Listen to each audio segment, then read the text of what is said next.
आइए, तो हम लोग बात कर रहे थे लाइन एंड हाइपरबोला की, और आज अपन उसी बात को बहुत दूर तक ले जाएंगे। टेंजेंट, नॉर्मल, बहुत सारी चीजें डिस्कवर करेंगे।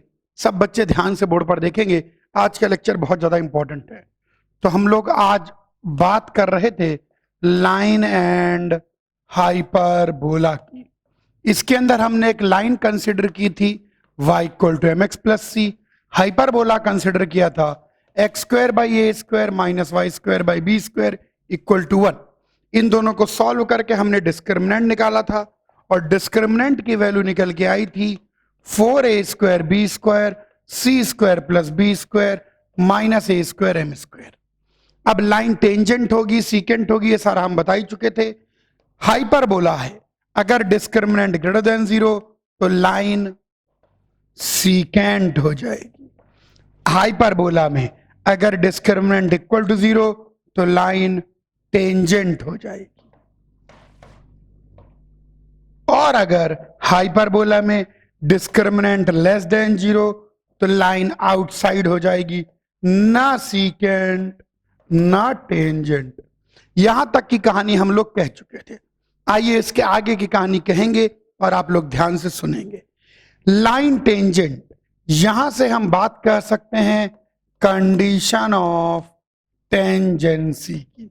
याद होनी चाहिए कि y equal to m x plus c will be tangent to x square by A square minus y square by b square if.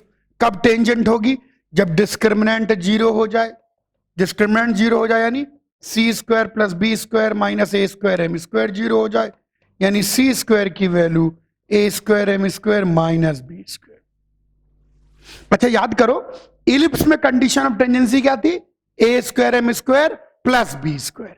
वैसे भी मैंने आपको बताया था कि इलिप्स के सारे रिजल्ट आप हाइपरबोला में कन्वर्ट कर सकते हैं सिंपली बी स्क्वायर का साइन चेंज करके। तो ये आ गई कंडीशन ऑफ टेंजेंसी।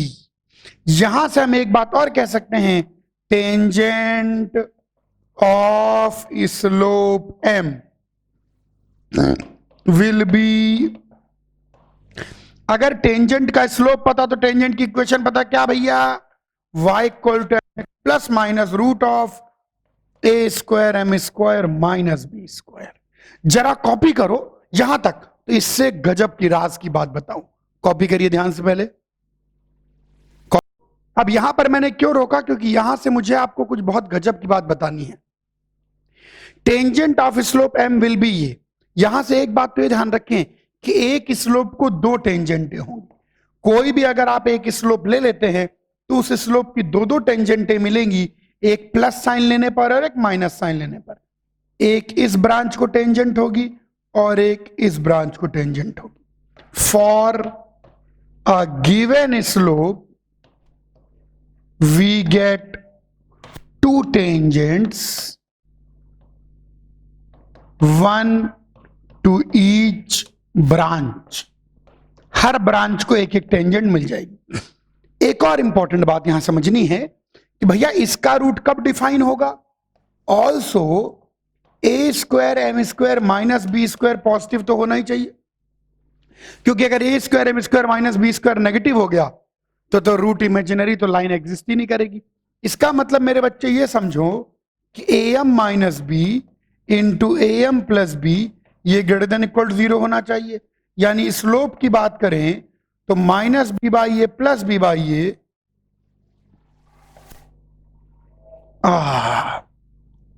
इसका मतलब स्लोप की वैल्यू माइनस इंफिनिटी से minus B by A union B by A से इंफिनिटी। यानी अगर आप कोई ऐसी स्लोप ले लेते हैं जो माइनस बी बाई ए से बी बाई ए के बीच में है, तो उस स्लोप की कोई टेंजेंट नहीं आएगी, क्योंकि आपका कांस्टेंट टर्म ही इमेजिनरी हो जाएगा। मैं फिर दोहरा रहा हूं, हाइपरबोला को हर स्लोप की टेंजेंट नहीं खींची जा सकती। जैसे सर्किल है, पैराबोला है, इलिप्स है, आप कोई भी स्लोप ले लें तो उस स्लोप की कम से कम एक टेंजेंट मिलेगी। लेकिन हाइपरबोला में ऐसा नहीं है। हाइपरबोला के अंदर क्या होगा कि माइनस बी बाई ए से बी बाई ए के बीच की जो स्लोप होगी, उस स्लोप की कोई भी टेंजेंट पॉसिबल ही नहीं होगी। क्योंकि अगर माइनस बी बाई ए से बी बाई ए के बीच में अगर आप स्लोप की कोई वैल्यू ले लेते हैं तो आपका कांस्टेंट टर्म ही इमेजिनरी हो जाएगा, एग्जिस्ट ही नहीं करेगा। कॉपी करें। ओके, तो यहां पर ये छोटी सी बात आ गई। ये बात बच्चों ध्यान रखनी है, हाइपरबोला एक्चुअली जैसा आप सोचते हैं वैसा नहीं होता, थोड़ा बहुत डिफरेंट हो रहा है एक्चुअली। उसके अंदर एसिम्पटोट होती है और भी चीजें होती हैं, धीरे धीरे डिस्कस करेंगे। पर ये इंपॉर्टेंट बात ध्यान रखें कि हाइपरबोला को हर स्लोप की टेंजेंट नहीं होती। अच्छा, यहां पर एक बात और आपके मन में आ रही होगी कि सर अगर स्लोप को माइनस बी बाई ए ले लें तो कांस्टेंट टर्म जीरो हो जाएगा, अगर स्लोप को बी बाई ए ले लें तो भी कांस्टेंट टर्म जीरो हो जाएगा। माइनस बी बाई और बी बाई ए बहुत ही स्पेशल एसिम्पटोटिक केस हैं, तो वो मैं आगे ऑटोमेटिकली अपने आप कवर हो जाएगा। आइए थोड़ा सा आगे बढ़ते हैं। अब सुनेंगे सब बच्चे बहुत ज्यादा ध्यान से। अब सुनिए, तो टेंजेंट की बात चली रही है, तो टेंजेंट ऑफ स्लोप एम हम लोगों ने देख ली, ध्यान से बोर्ड पर देखेंगे। टेंजेंट ऑफ स्लोप एम हम लोगों ने देख ली। अब आइए टेंजेंट की पूरी बात कर ही डालें, फिर अच्छा नहीं लगता कुछ बात रह जाए। तो tangent at point x1 y1, अब कर्व के ऊपर अगर कोई पॉइंट x1 y1 है तो वहां टेंजेंट की इक्वेशन लिखना हमारे लिए कोई बड़ी बात नहीं है। क्यों बड़ी बात नहीं है? सीधे x स्क्वायर को x1 से, तो x1 by A square minus y1 by b square equal to 1। तो ये आ गई tangent at point x1 y1। यहीं पर अगर आप लिखना चाहें तो लिख सकते हैं tangent at point parametric coordinate a sec theta b tan theta. x1 को a sec थीटा रख देंगे, y1 को b tan थीटा रख देंगे, तो x sec theta by a minus y tan theta by b is equal to 1। तो तीनों प्रकार से टेंजेंट की इक्वेशन आ गई। स्लोप के टर्म में टेंजेंट की इक्वेशन आ गई, x1 y1 पर टेंजेंट की इक्वेशन आ गई, a sec theta b tan theta पर टेंजेंट की इक्वेशन आ गई। जैसे ही मैंने tangent at point x1 y1 देखा तो मेरे को खट से कॉर्ड ऑफ कॉन्टैक्ट की इक्वेशन आ गई।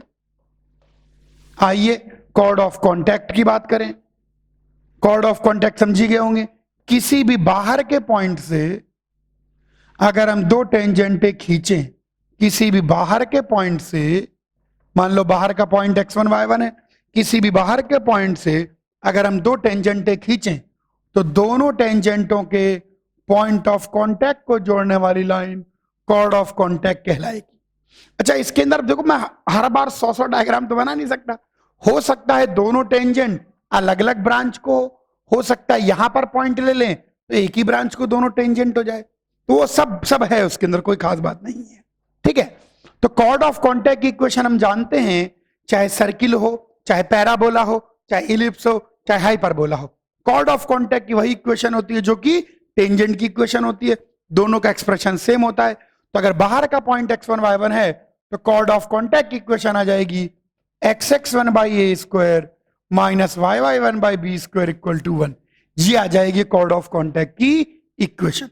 कॉर्ड ऑफ कांटेक्ट देखने के साथ ही हम खट से बात कर सकते हैं cord with a given middle point x1 y1, एक ऐसे कॉर्ड की इक्वेशन जिसका मिडिल पॉइंट नोन हो। सर्किल और पैराबोला में तो हम डायरेक्ट निकाल लेते हैं, लेकिन इलिप्स और हाइपरबोला में बड़ी गंदी सी ज्योमेट्री है। Cord with a given middle point का फॉर्मूला मैंने बताया था t इक्वल टू s1, याद आया? अगर मिड पॉइंट x1 y1 है तो कॉर्ड की इक्वेशन क्या हो जाएगी? t equal to s1। t का मतलब टेंजेंट की equation x1 by A square minus y1 by b square minus 1, और s1 का मतलब है कर्व में x1 y1 रख दो, तो ये आ जाएगा x1 square by A square minus y1 square by b square minus 1। तो ये आ गई chord with a given middle point equal to s1। यहीं पर मैं बात कर दूंगा pair of tangents from outside point x1 y1। अगर बाहर के पॉइंट से दो टेंजेंटें खींची जाएं तो उनकी पेयर ऑफ टेंजेंट की इक्वेशन, पेयर ऑफ टेंजेंट की इक्वेशन का मतलब कंबाइंड इक्वेशन, कंबाइंड इक्वेशन का मतलब दोनों टेंजेंटों की इक्वेशन मल्टीप्लाइड टुगेदर। तो भाई बाहर का अगर एक पॉइंट x1 y1 है और मैंने बाहर के पॉइंट से दो टेंजेंटें खींच दी और दोनों टेंजेंटों की इक्वेशन को मल्टीप्लाई कर दूं तो क्या मिल जाएगा? पेयर ऑफ टेंजेंट की इक्वेशन। तो पेयर ऑफ टेंजेंट की इक्वेशन लिखने का तरीका बताया गया था, SS1 equal to T square. ये आगे बाहर के पॉइंट से पेयर ऑफ टेंजेंट की इक्वेशन। एस का मतलब कर्व की equation, x square by A square y square by b square -1। S1 का मतलब कर्व में x1 y1 रख दो, तो x1 square by A square minus y1 square by b square -1। T का मतलब मेरे बच्चे टेंजेंट की इक्वेशन, तो यहां पर आ जाएगा x1 by A square y1 by b square -1 का होल स्क्वायर। ये हो गई टेंजेंट से रिलेटेड काफी जानकारी। अभी भी जानकारी बच गई है, इन कॉपी करें फिर आगे बढ़े। टेंजेंट की बात चली रही है, पेयर ऑफ टेंजेंट बता दी, आइए थोड़ा सा और एक्सप्लोर करें टेंजेंट को। अब मैं आपको निकालना सिखाने जा रहा हूं टेंजेंट्स फ्रॉम आउटसाइड पॉइंट। बाहर के पॉइंट से टेंजेंट निकालना सिखा रहा हूं। अब बाहर के पॉइंट से अगर आप दो टेंजेंटें खींचते हैं तो उनकी पेयर ऑफ टेंजेंट्स की इक्वेशन तो आई जाती है, लेकिन हमको दोनों टेंजेंट की इक्वेशन अलग अलग और ढंग से चाहिए। तो आइए वो सिखाता हूं, देखो ध्यान से। मान लीजिए बाहर का कोई पॉइंट एच कॉमा के। अब वापस से मैं अपनी बात को दोहराऊंगा कि बहुत सारे डायग्राम नहीं बनाएंगे, यहां पर पॉइंट लेंगे, इसी ब्रांच को दोनों टेंजेंट आ जाएगी। ये केस में सब आ जाता है। मान लीजिए बाहर का पॉइंट एच कॉमा के है और हम एच कॉमा के से हाइपरबोला को खींची गई टेंजेंट्स की इक्वेशन निकालना चाहते हैं। बाहर का पॉइंट एच कॉमा के है और एच कॉमा के से खींची गई हाइपरबोला को टेंजेंट की इक्वेशन निकालना चाहते हैं। मेथड बिल्कुल यहां मैं बताने जा रहा हूं, बिल्कुल याद होना चाहिए। मैं बोलूंगा कि हाइपरबोला को कोई भी tangent y equal to mx plus minus root, कोई भी लाइन जो इस रूप की होगी वो हाइपरबोला को टेंजेंट होगी। अगर ये लाइन एच कॉमा के से पास करती है तो एच कॉमा के इसको सेटिस्फाई करना चाहिए, रख दीजिए। तो k is equal to m h plus minus root of a square M square minus B square. तो k माइनस एम एच का whole square is equal to A square M square minus B square. बहुत सही भाई साहब, खोल दीजिए इसको। तो k square plus m h square minus 2k m h is equal to A square M square minus B square. M में quadratic बन गई, बननी ही थी एम में क्वाड्रेटिक, क्योंकि बाहर के पॉइंट से दो टेंजेंट आएंगी इसलिए। Plus M into minus 2k H plus K square plus B square equal to 0। और एक बार चेक कर लें, सबको मैं इधर लाया हूं तो H square minus A square सही है और के स्क्वायर बिल्कुल सही, बिल्कुल सही, बिल्कुल सही। यहां से गेट m1 एंड m2। यहां पर एक कॉमन एरर बच्चे करते हैं। क्या कॉमन एरर करते हैं बताता हूं। वो m1 m2 निकाल के इसमें रख देते हैं, तो उनको 2 के बजाय 4 टेंजेंट मिल जाती है। m1 को रखा प्लस माइनस के साथ, m2 को रखा प्लस माइनस के साथ। ऐसी हरकत आप नहीं करें। आपको स्लोप मिल गई टेंजेंट की, आपको स्लोप मिल गई टेंजेंट की, और बाहर का पॉइंट पता ही एच कॉमा के, तो सीधे बोलिए टेंजेंट आर y माइनस के m1 into x minus H, फिर y माइनस के m2 इंटू एक्स। खत्म, फालतू प्रपंच करने की जरूरत नहीं है।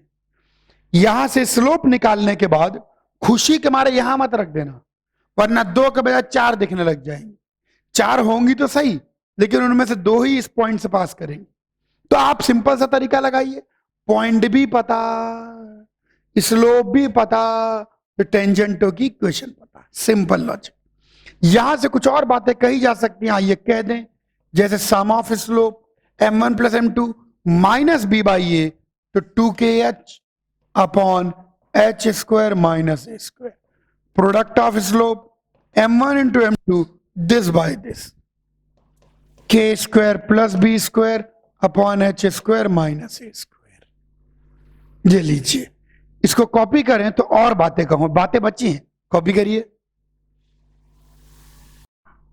तो यहां तक हम लोग पहुंच गए टेंजेंट फ्रॉम आउटसाइड पॉइंट। यहीं पर हम बात करेंगे और यहीं पर आपको समझाना है डायरेक्टर सर्किल। बोर्ड पर देखिए, ये सब बिल्कुल रिलेटेड है डायरेक्टर सर्किल। डायरेक्टर सर्किल ऐसे पॉइंट्स का लोकस होता है जहां से अगर हम टेंजेंट्स खींचें तो दोनों टेंजेंट्स आपस में एक दूसरे को क्या हो, परपेंडिकुलर। स्टैंडर्ड डेफिनेशन है। सर्किल हो पैराबोला हो, इलिप्स हो, हाइपरबोला हो, यही डायरेक्टर सर्किल होता है। यानी डायरेक्टर सर्किल ऐसे पॉइंट्स का लोकस होता है मेरे बच्चे, यानी जहां M1 M2 कितना हो जाए, -1 हो जाए, और इसको जगह बना लेते हैं।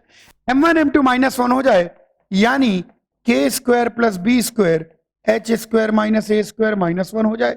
क्रॉस मल्टीप्लाई कर दें तो k² + b² is equal to -h² + a²। तो x और y से रिप्लेस कर दें मतलब, तो आ जाएगा x² + y² a² - b²। ये होता है हाइपरबोला का डायरेक्टर सर्किल। यहां पर एक छोटी सी बात आपको देखनी है, वैसे आप देख रहे होंगे कि अगर एक ग्रेटर देन बी है तो आपको रियल सर्किल मिलता है, एक सर्किल मिलेगा। लेकिन अगर a = b है तो आपको सिर्फ एक पॉइंट मिलता है 0,0, क्योंकि अगर a = b हो गया तो x² + y² 0 हो गया। अब x² + y² 0 कब होगा? जब x भी 0 y भी 0। इसका मतलब ये हो गया that is on a rectangular hyperbola, that is on a rectangular hyperbola. याद करो, ए और बी बराबर हो जाएंगे तो क्या बन जाएगा? Rectangular hyperbola. That is on a rectangular hyperbola, pair of perpendicular tangents can only be drawn from its center। यानी अगर रेक्टेंगुलर हाइपरबोला है ना, तो उस पर दो परपेंडिकुलर टेंजेंट सिर्फ एक ही पॉइंट से खींची जा सकती हैं, वो है 0,0, वो है उस हाइपरबोला का सेंटर। और अगर गलती से a < b हो गया तो नो लोकस। नो लोकस का बेसिकली मतलब ये है कि ऐसा कोई पॉइंट होगा ही नहीं जहां से आप दो परपेंडिकुलर टेंजेंट खींच पाओ। ध्यान रखना यहां पर, अच्छा देखो, इलिप्स की डायरेक्टर सर्किल की equation x² + y² = a² + b²। और मैंने आपको बताया था कि इलिप्स का हर रिजल्ट हाइपरबोला में कन्वर्ट हो जाता है अगर आप b² को किससे रिप्लेस कर दें? -b² से। तो ये आ गया। लेकिन कन्वर्ट करने के बाद इंटरप्रिटेशन भी जरूरी है। अगर ए बी से बड़ा होगा तो आपको एक प्रॉपर सर्किल मिलेगा। ऐसे इनफाइनाइट पॉइंट मिलेंगे जहां से आप हाइपरबोला को दो परपेंडिकुलर टेंजेंट खींच पाए। अगर a = b होगा तो रेक्टेंगुलर हाइपरबोला होगा, तो भैया एक ही पॉइंट मिलेगा जहां से दो परपेंडिकुलर टेंजेंट खींच पाए। और अगर a < b मिलेगा तो कोई लोकस नहीं है, ऐसा कोई पॉइंट नहीं होगा जहां से आप हाइपरबोला को दो परपेंडिकुलर टेंजेंट खींच पाए। कॉपी करिए डायरेक्टर सर्किल की बात। हाँ भैया, तो डायरेक्टर सर्किल देख लिया। देखो भाई, टेंजेंट बाहर के पॉइंट से दोनों टेंजेंट निकालने का तरीका देख लिया, कॉर्ड ऑफ कॉन्टैक्ट देख लिया, cord with a given middle point देख लिया, pair of tangent from outside point देख लिया, और हर प्रकार से टेंजेंट की इक्वेशन देख ली। चलिए, टेंजेंट से जुड़ी हुई और टेंजेंट की इक्वेशन से जुड़ी हुई हमने सारी बातें कर ली। Director circle, chord of contact, सब, chord with a given middle point, बहुत सारा कवर कर लिया। आइए नॉर्मल को भी लगे हाथ तो निपटा लें। नॉर्मल, अब हम बात करने जा रहे हैं नॉर्मल टू हाइपरबोला। बोर्ड पर देखेंगे कैसे निकालूंगा नॉर्मल टू हाइपरबोला। वापिस से तीन प्रकार से मैं नॉर्मल की इक्वेशन निकालना चाहता हूं। सबसे पहले मैं निकालना चाहता हूं normal at point x1 y1 on hyperbola. अगर हाइपरबोला के ऊपर ही कोई पॉइंट x1 y1 है तो वहां नॉर्मल की इक्वेशन। अगर हाइपरबोला के ऊपर ही कोई पॉइंट x1 y1 है तो वहां नॉर्मल की इक्वेशन। अब सुनो, equation of tangent at x1 y1 क्या होती है भैया? x(x1) by a², y(y1) b² = 1। तो यहां से स्लोप ऑफ टेंजेंट मिल जाएगी। mt मतलब स्लोप ऑफ, m मतलब स्लोप, स्लोप ऑफ टेंजेंट। तो भाई साहब स्लोप ऑफ टेंजेंट हो जाएगी b² x1 / a² y1। x1 y1 पर खींची गई टेंजेंट की स्लोप ये हो गई, तो नॉर्मल की स्लोप कितनी हो गई? -a² y1 / b² x1। तो पॉइंट पता, स्लोप पता, तो नॉर्मल की equation y - y1 -a² y1 / b² x1 x - x1। अब सुनना है ध्यान से, बी स्क्वायर से क्रॉस मल्टीप्लाई कर रहा हूं और y1 स्क्वायर से डिवाइड कर रहा हूं, तो यहां आ जाएगा B square Y by y1, और यहां बी स्क्वायर और y1 से डिवाइड करोगे तो माइनस बी स्क्वायर।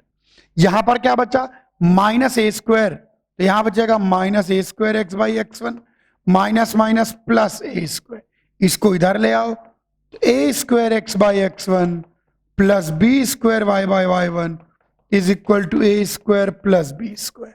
पता नहीं आपको याद है कि नहीं, इलिप्स के अंदर दोनों बी स्क्वायर के आगे माइनस साइन आता था। इलिप्स का हर रिजल्ट हाइपरबोला में कन्वर्ट हो रहा है। यहीं पर मैं बताना चाहूंगा normal at point A sec theta comma B tan theta. अब पैरामेट्रिक पॉइंट पर नॉर्मल निकालना भाई साहब बड़ी बात नहीं है, x1 की जगह ए सेक थीटा, y1 की जगह बी टेन थीटा, तो ए सेक थीटा रख देंगे, ए से कट जाएगा, तो A X cos theta plus B Y cot theta A square plus B square, ये आ गया नॉर्मल एट पैरामेट्रिक पॉइंट। तीसरा मैं बताना चाहता हूं नॉर्मल ऑफ स्लोप एम। याद करो इलिप्स में भी स्लोप के टर्म में नॉर्मल नहीं निकाली थी, तो यहां पर भी नहीं निकालेंगे क्योंकि यहां पर चार चार नॉर्मल आती है, इसलिए उस पर बेस्ड क्वेश्चन है नहीं, 4 डिग्री इक्वेशन बनती है। पैराबोला में 3 नॉर्मल आती है, उस पर कुछ क्वेश्चन बनते हैं, वो करवा दिए गए हैं। नॉर्मल ऑफ स्लोप एम, यहां पर सिर्फ आप ये स्टेटमेंट ध्यान रखेंगे, यहां पर सिर्फ स्टेटमेंट ध्यान रखेंगे, from any given point a maximum of 4 normals can be drawn to hyperbola. That is equation of normal in terms of slope is of 4th degree. बस इतना ही ध्यान रखना है कि अगर स्लोप के टर्म में हम नॉर्मल लिखते हैं तो 4th डिग्री की आती है, अगर स्लोप के टर्म में हम नॉर्मल लिखते हैं तो 4th डिग्री की आती है, बस ध्यान रखना है। स्लोप के टर्म में अगर नॉर्मल लिखते हैं that comes out to be of 4th degree, यानी किसी भी गिवन पॉइंट से मैक्सिमम 4 नॉर्मल खींची जा सकती है। उसकी इक्वेशन किसी काम की नहीं है, वह जेई के सिलेबस में भी नहीं है। तो ये हो गई नॉर्मल की इक्वेशन, अगर पैराबोला के ऊपर x1 y1 के टर्म में, पैराबोला के ऊपर पैरामेट्रिक पॉइंट में और स्लोप में, और इक्वेशन का डेरिवेशन भी मैंने बता दिया, कॉपी कर लो नॉर्मल। तो अगर एक तरीके से देखें तो लाइन और हाइपरबोला से रिलेटेड सारी चीजें देख ली, tangent, chord of contact, outside tangent, सब देख लिया। अब भैया इतना सारा पढ़ने के बाद सवाल नहीं करे तो फायदा नहीं होगा। चलो छोटे छोटे सवालों से शुरू करते हैं और फिर लेवल को बढ़ाते चले जाते हैं। एक छोटे सवाल से शुरू करते हैं जो ऑलरेडी एक बहुत बढ़िया रिजल्ट है। क्वेश्चन कहता है show that the portion of tangent between point of contact and directrix subtends a right angle at corresponding focus। अब मैं आपको यहां बताना चाहूंगा कि यह प्रॉपर्टी पैराबोला में भी थी, यह प्रॉपर्टी इलिप्स में भी थी, और यह प्रॉपर्टी हाइपरबोला में भी है। यानी कहने का मतलब टेंजेंट का जो पोर्शन पॉइंट ऑफ कांटेक्ट और डायरेक्ट्रिक्स के बीच में है वो फोकस पे 90 डिग्री बनाता है। यह प्रॉपर्टी पैराबोला में भी थी, यह प्रॉपर्टी इलिप्स में भी थी, यह प्रॉपर्टी हाइपरबोला में भी थी। टेंजेंट का जो पोर्शन पॉइंट ऑफ कांटेक्ट और डायरेक्ट्रिक्स के बीच में है वह हमेशा फोकस पे 90 डिग्री बनाता है। आइए इसको प्रूव करें। अरे बहुत इजी प्रूफ है, इसमें कुछ है नहीं, लेकिन फिर भी आओ। ये हो गई हमारी डायरेक्ट्रिक्स बिल्कुल सिमेट्रिक, और ये हो गया हमारा हाइपरबोला। अब आइए क्वेश्चन क्या कहता है, क्वेश्चन को समझे। साबित करना है कि टेंजेंट का जो पोर्शन पॉइंट ऑफ कांटेक्ट और डायरेक्ट्रिक्स के बीच में है, अगर ये पॉइंट ऑफ कांटेक्ट और ये डायरेक्ट्रिक्स लेते हैं तो ये फोकस बनेगा। तो ये इस फोकस पे 90 डिग्री सबटेंड करते हैं।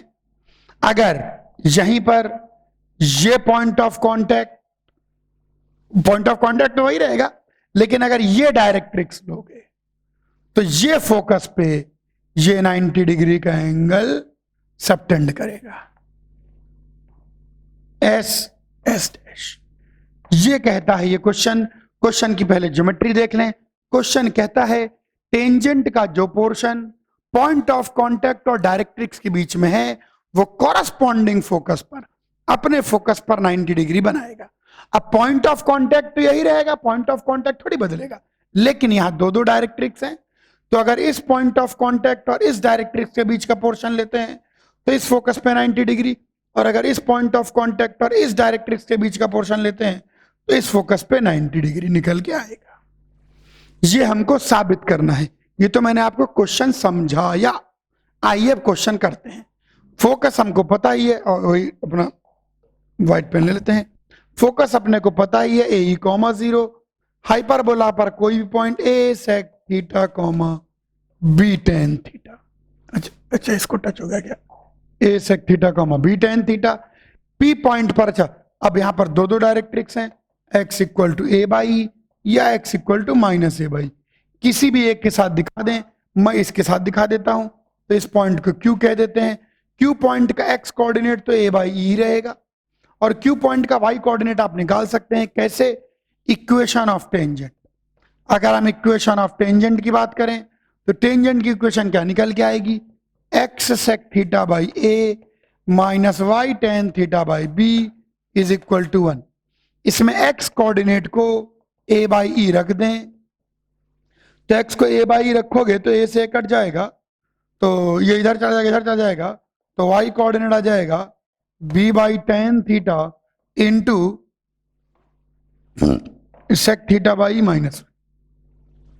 ये आ गया y कोऑर्डिनेट। और चाहते हैं लिख दो, y कोऑर्डिनेट निकल के आ रहा है b by tan theta into sec theta by e minus. ये आ गया हमारे पास। अब वही पुरानी कहानी अपन करेंगे, जो मैं करूंगा नहीं, मैं आपके लिए छोड़ूंगा। पीएस लाइन की स्लोप निकालिए। दोनों पॉइंट पता है, y2 minus y1 upon x2 minus x1। QS line की स्लोप निकालिए, y2 minus y1 upon x2 minus x1। और दिखा दीजिए, आपके लिए छोड़ रहा हूं, show slope of PS into slope of QS minus 1। तो हो गए परपेंडिकुलर। कॉपी करिए। एक और इंपॉर्टेंट रिजल्ट क्वेश्चन के रूप में, इनको देखते हैं। Find locus of foot of perpendicular drawn to tangent from any focus. आइए क्या कहता है ये सवाल, आइए देखें। Locus of foot of perpendicular, मैंने आपको फुट ऑफ परपेंडिकुलर का लोकस निकालना सिखाया था। आइए एक बार फिर सिखाने जा रहा हूं, ध्यान से देखेंगे। ये दोनों डायरेक्ट्रिक्स है, ये आपकी वाई एक्सिस है, और ये रहा आपका हाइपरबोला। क्वेश्चन क्या कहता है, क्वेश्चन कह रहा है किसी भी टेंजेंट पर जो फोकस से परपेंडिकुलर खींचेंगे, ये एक फोकस ले लेते हैं S, और ये दूसरा फोकस ले लेते हैं S डैश। तो फोकस से जो परपेंडिकुलर खींचेंगे तो फुट ऑफ परपेंडिकुलर का लोकस बताइए। फोकस से जो परपेंडिकुलर खींचेंगे तो फुट ऑफ परपेंडिकुलर का लोकस बताइए। ये तो सवाल है एक्चुअली। यहां वैसे देखें तो डायरेक्ट्रिक्स का कोई काम नहीं है, हटा दीजिए। हाँ, तो ये सवाल है, किसी भी टेंजेंट पर अगर फोकस से परपेंडिकुलर खींचेंगे तो we want to find out the locus of foot of perpendicular. चलो कोशिश करते हैं। फुट ऑफ परपेंडिकुलर का लोकस निकालने की प्रक्रिया बिल्कुल सरल और मानक विधि है। मानक का मतलब होता है स्टैंडर्ड मेथड है। अब सुनो ध्यान से, इस पर कोई भी पॉइंट P ले लो, A sec theta comma B tan theta. अब सुनते जाए ध्यान से, तो हम लिखेंगे टेंजेंट एट पॉइंट P, ये निकल के आ जाएगी x sec theta by A minus y tan theta by B is equal to 1। ये टेंजेंट एट पॉइंट P आ गई। अब क्या करेंगे सुनो, मैंने आपको क्या सिखाया था, इस टेंजेंट का स्लोप निकाल लेंगे।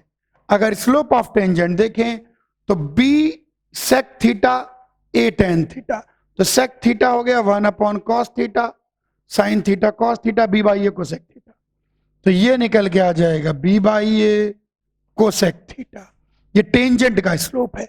तो यहां से इसके परपेंडिकुलर लाइन, तो अब मैं लिखूंगा equation of perpendicular line from focus to tangent. क्या निकल के आएगी, y माइनस 0 और यहां पर आ जाएगा minus A by B sine theta. ये टेंजेंट का स्लोप अगर B by A cosec theta है तो परपेंडिकुलर लाइन का slope minus A by B sine theta. एक बार टेंजेंट का स्लोप फिर भी चेक कर लेता हूं मैं, B by A sec theta upon tan theta sine theta cos theta को, परफेक्ट परफेक्ट परफेक्ट परफेक्ट। हर बार फुट ऑफ परपेंडिकुलर का लोकस निकालने का हम यही तरीका लगाते हैं, परपेंडिकुलर लाइन निकालते हैं और परपेंडिकुलर लाइन और गिवन लाइन का intersection point foot of perpendicular है, तो इसको 1 कह दीजिए, इसको 2 कह दीजिए। Solving 1 and 2। अब फुट ऑफ परपेंडिकुलर को थोड़ी देर के लिए, इस फुट ऑफ परपेंडिकुलर को h कॉमा k कह देते हैं। तो solving 1 and 2 we get h and k in terms of theta. Obvious सी बात है, सब कुछ थीटा के टर्म में मिलेगा। एलिमिनेट थीटा, एलिमिनेट थीटा, बहुत आराम से एलिमिनेट हो जाएगा, स्क्वायर करके ऐड कर देना, आपको मिलेगा h square plus k square square x square plus y square equal to A square. और भाई साहब ऑक्सिलरी सर्किल, अरे भैया इलिप्स में भी यही था। इलिप्स में भी याद करो, फोकस से अगर टेंजेंट पर परपेंडिकुलर खींचते हो तो फुट ऑफ परपेंडिकुलर और कहीं नहीं, ऑक्सिलरी सर्किल पर लाई करेगा। यानी कहने का मतलब, रंग बदल के बता रहा हूं, ऑक्सिलरी सर्किल जहां पर,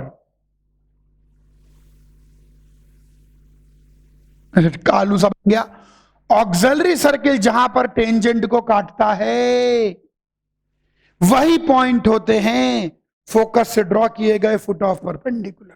बिल्कुल इस बात को ध्यान रखना है, the points at which auxiliary circle cuts tangents are the foot of perpendicular from foci on tangent। बिल्कुल याद होना चाहिए, auxiliary circle he foot of perpendicular का लोकस होता है फ्रॉम फोकाई ऑन टेंजेंट। उल्टा घुमा के कह लीजिए कि जहां पर भी टेंजेंट ऑक्सिलरी सर्किल को काटेगा वही पॉइंट होंगे फोकस से ड्रॉ किए गए टेंजेंट पर फुट ऑफ परपेंडिकुलर। रटा हुआ होना चाहिए, कॉपी करिए। शुरुआत में जो हम 6-7 क्वेश्चन लेंगे ये सारे कॉमन रिजल्ट है, common.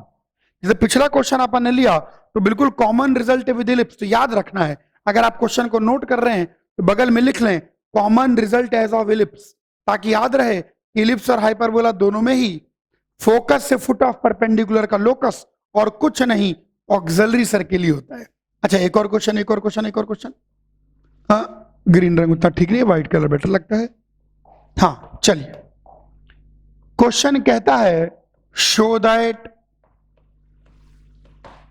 The product of perpendicular distances from foci of from foci of any tangent is constant। आइए बात करें, यहां पर क्या दिखाना है, आइए देखें। क्वेश्चन कहता है सिद्ध कीजिए, साबित कीजिए कि किसी भी टेंजेंट का दोनों फोकसों से जो परपेंडिकुलर डिस्टेंस होगा एस डैश, सिद्ध कीजिए किसी भी टेंजेंट का दोनों फोकसों से जो परपेंडिकुलर डिस्टेंस होता है, इन परपेंडिकुलर डिस्टेंसेस का प्रोडक्ट कांस्टेंट होगा। यानी अगर इसको अपन y कह दें और इस पॉइंट को अपन y डैश कह दें, तो हमको दिखाना है कि S Y length into S dash Y dash length ये कांस्टेंट निकल के आएगी। ये सवाल है, अभी तो मैंने आपको सवाल समझाया। अच्छा, आपको याद है यही प्रॉपर्टी इलिप्स में भी होती थी कि दोनों फोकसों से किसी भी टेंजेंट के परपेंडिकुलर डिस्टेंसेस का लेंथ हमेशा कांस्टेंट होता था, और वो कांस्टेंट आपको याद है किसके बराबर होता था, बी स्क्वायर के बराबर। आइए यहां पर देखें क्या निकल के आता है, क्या ये रिजल्ट भी इलिप्स जैसा है। चलो लेट अस ट्राई। यहां पर वापस सारी कहानी होगी, पॉइंट पी से शुरू, पी को मान लेते हैं A sec theta comma B tan theta. Focus तो पता ही है भैया, ए कॉमा 0 और दूसरा फोकस माइनस ए कॉमा 0। तो इक्वेशन ऑफ टेंजेंट अगर हम लिखना चाहें तो इक्वेशन ऑफ टेंजेंट आ जाएगी x sec theta by a minus y tan theta by b is equal to 1। थोड़ा रीअरेंज कर लें, b x sec theta minus a y tan theta minus A b equal to 0। तो S Y अगर आप निकालना चाहें, ए comma 0 से perpendicular distance निकालना चाहें तो एक्स को ए ही रख दें, वाई को 0 रख दें, तो A B E sec theta minus A B upon root of, यहां आ जाएगा B square sec square theta ए स्क्वायर टेन स्क्वायर थीटा। ये सीधे परपेंडिकुलर डिस्टेंस का फॉर्मूला लगाया, कुछ नया नहीं किया। एस डैश वाई डैश तो माइनस ए रख देंगे, तो minus A B E sec theta minus A B upon root of b square sec square theta plus A square tan square theta का मॉड। माइनस साइन खपा लीजिए, mod के अंदर फर्क नहीं पड़ेगा। A B E sec theta plus a B upon नीचे आ जाएगा root of b square sec square theta A square tan square theta. वैसे इसको मैनिपुलेट करने की जरूरत नहीं है, लेकिन आप लोगों को लिख मैं कर देता हूं। S Y into S dash Y dash, दोनों को मल्टीप्लाई करेंगे तो डिनोमिनेटर तो बहुत सुंदर, B square sec square theta ए स्क्वायर टेन स्क्वायर थीटा।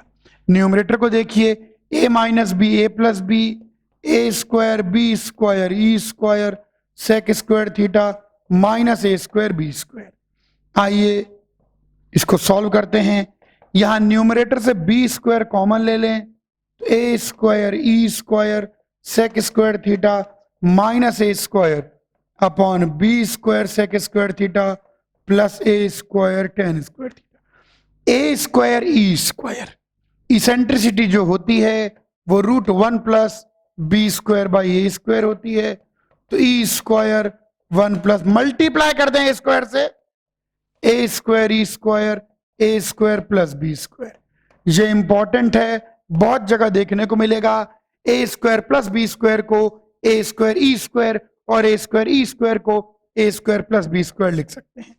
तो यहां से बी स्क्वायर बाहर है, ए स्क्वायर ई स्क्वायर को A square plus B square लिख दें तो A square sec square theta plus B square sec square theta minus A square whole upon नीचे आ रहा है B square sec square theta. अरे रे रे रे, ये तो सेम रिजल्ट आ रहा है। सेक स्क्वायर इनमें से ए स्क्वायर कॉमन ले लें तो sec square theta minus 1 tan square theta, तो A square tan square theta B square sec square theta नीचे भी A square tan square theta B square sec square theta काट दीजिए और निकल के आ गया बी स्क्वायर। बिल्कुल इलिप्स का ही रिजल्ट है। यानी किसी भी टेंजेंट पर अगर दोनों फोकसों से परपेंडिकुलर डाली जाए तो फुट ऑफ परपेंडिकुलर तो ऑक्सिलरी सर्किल पर होगा और दोनों परपेंडिकुलर डिस्टेंसेस का प्रोडक्ट बी स्क्वायर के बराबर। कॉपी करिए।